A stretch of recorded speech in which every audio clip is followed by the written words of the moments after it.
نو د عربو عادت دا چې د دوی ماشوم به پیدا شو نو دوی به بانډو ته لېږو. یو خو دا چې د بانډو هوا صفا ده، اوبه یې ښکلي دي، دویمه دا چې ژبه ښایسته زده کړي. نو په کم کال باندې چې نبی علیه الصلاة والسلام پیدا شوی و نو د بني سعد قبیلې څخه ښځې رالې مکې ته رالې دې دپاره چې د ځان سره ماشومان بوځي د پیو دپاره او ساتنې دپاره. دا به غریبې زنانه وي، دوی به راتلې بانډو ته به ماشومان به وستل او د دې ښاریو خلکو به له پیسې ورکولې چې زمونږ ماشوم له ته خوا ورکوه، پی ورکوه، د ده ساتنه کوه او زه به درله پیسې درکومه. نو د بني سعد قبیلې ښځې رالې چې په دغې ښځو کې حلیمه بیبي هم وه. څومره ښځې چې مکې ته رالې نو حلیمه بیبي فرمایي وایي نبي علیه الصلاة والسلام په ټولو ښځو باندې پیش کړی شو. هر یوه زنانه راله نبی علیه الصلاة والسلام لره، خو هر یوې ښځې ته نه انکار وکړو چې د کم بچي خپل پلار نشته نو موږ له به څوک څه راکړي، دا خو یتیم دی. نو هرې ښځې به د نبي علیه الصلاة والسلام نه انکار کو، زه دی نه بیامه، دا یتیم دی، د ده د ورکولو څوک نشته، موږ له خو داسې ماشومان پکار دی چې موږ له تحفې او ډالۍ یې مور او پلار راکړي او موږ له پیسې راکړي، نو دا خو یتیم دی، د ده به موږ له څوک څه راکړي.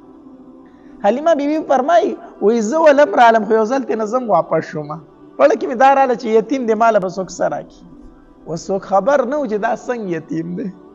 دا خو داسې یتیم دی چې د کیسر او د کسرا چابیانې د ده لاس نه راتلونکي دي.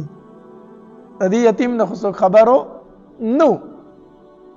وی هر یوې ښځې ته ماشوم میلو شو. حلیمه بیبي فرمایي ما ته پکې ماشوم میلو نه شو،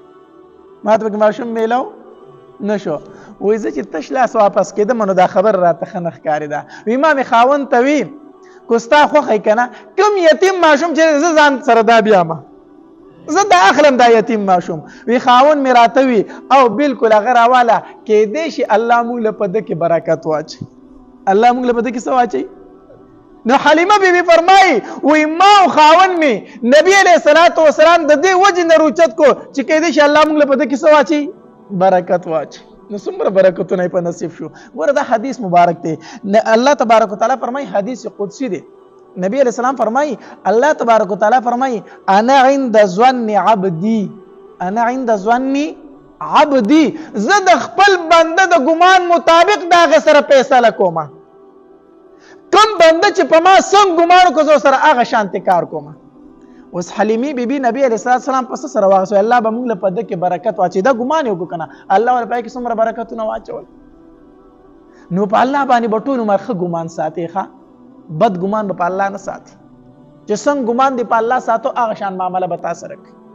کو تا دا ووي زما هیڅ چاته ضرورت نشته دی، ما له یو الله پوره دی، نو بس دغه الله تعالی کافي دی. کو دا ګمان دی، دا عقیده دی جوړه کړه، نو دغه یو الله تعالی کافي دی. نو حلیمه بی فرمای وی په دغه برکت سره مونږ نبی علیه الصلاة والسلام واغستو. خو وی کوم شپه چې نبی علیه السلام زما په غیږ کې تېره کړه که نه، کوم شپه چې نبی علیه السلام زما په غیږ کې تېره کړه، وی زما په سینو کې دومره پی نه و ځکه خوراک نه، خوراک دومره نه و، بل زما خپل ماشوم هم په غیږ کې و که نه. وی چې ما نبی علیه السلام سینې ته واچو زما دواړه سینې د پیو ډکې شوې. د یوې سینې نه نبی علیه الصلاة والسلام موړ شو او د بلې سینې نه زما خپل بچی موړ شو، د ده چې کوم رضایي ورور و هغه ترې نه موړ شو. او ګوره په نبی علیه السلام کې وایي دومره انصاف وکړه نه چې ما نبی علیه السلام د یوې سینې ته واچو، وایي د دې نه چې موړ شو دې بلې ته مې اچو هغې ته به یې نه خوله کوله. په وړوکوالي کې به نبی علیه السلام کې دومره انصاف و. کمې سینې ته به چې ما واچو ده به خپله سینه وخوړله، خو چې ما به د هغې نه راواغست بلې سینې ته مې به اچو هغې ته به نبی علیه السلام نه خوله کوله چې دا زما د بل ورور حصه ده.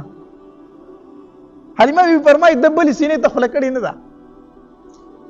وایي سینو کې مې پی راله، سینې مې ډکې شولې. وایي سهار چې راپاڅېدو اوښې له ورغلم چې پی ته ولوشم، هغه اوښه چې بالکل د هډوکو ډانچه وه د هغې نه به ما په بسم الله سره چې ته دوه درې کترې پی رایستلو.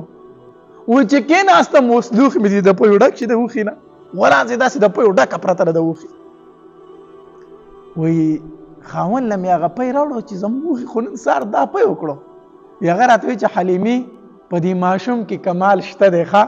بېګا چې موږ دا ماشوم راوستی دی نو ما ته د حالات څه بدل ښکاري، په دې ماشوم کې کمال شته دی. وی ما ورته وایي چې قسم په الله هم ټول کمالات د دې ماشوم دي. وستاروي سفر کو روان شو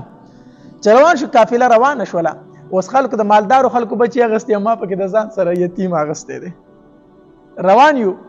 وای کومه اوښه باندې چې زه راغلی وم هغه بالکل ټپه ټیپه وه د هغې طرف نه چې ما راوسته په لختو په والو والو موږ مکې ته رارسولې وه وای د دې طرف نه چې زه پې سواره شوم او ربي علیه السلام مې په غېږه کو قسم په الله کو د هېڅ چا اوښې زموږ اوښه لاندې کولی شو په لاره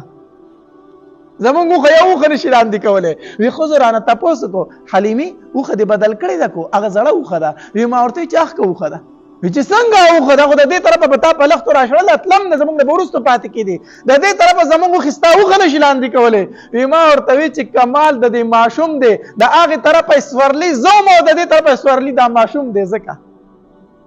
دا ماشوم یې سورلي ده ځکه چې په کومه اوښه باندې د دواړو جهانو سردار سور شوی وي چېرته به هغه نورې اوښې لاندې کړي وی دومره زما په اوښه کې طاقت راغی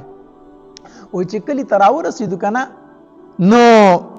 زمونږ په علاقه کې په بنو سعد په ځمکه کې یوه سخته قادسالي وه زمونږ په ځمکه کې سخته قادسالي وه د ګډو بیزو د خوراک هم څه شی نه میلاوېدو وی زما بچو به چې کم طرف ته ګډې بیزې وشړلې که نه چې ماښام به یې راشړلې کور ته به زما څاروي ماړه راتلو د نور خلک څاروي به وږې راتلو وی خلکو خپلو شپنکو ته وویل چې د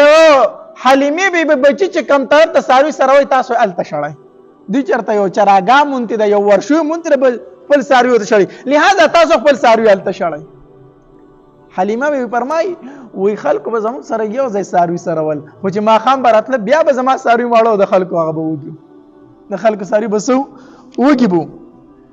وی هغه اوښه چې د هغې په سینه په غولانځ کې د سره د پیو کتره نه وه هغه رازنده شوله هغه څاروي چې ماښام به موږ سره دا فکر و چې ژوندي به پاتې شي او که سهار ته به مړئ د هغې غولانځ یې د پیو نه ډکې شولې دا ټول کمالات وی د څه شو دا ټول کمالات د نبي علیه السلام وسلام چې کله 2 کاله پوره شو 2 کاله به ماشوم د زنانو سره ځکه پی د 2 کالو پورې ورکېږي نو بیا به یې هغه خپلو میندو ته واپس کول وی چې 2 کاله ما سره پوره شو حلیمه بیبي وایي وی ما نبی علیه السلام واغستو مکې ته لاړم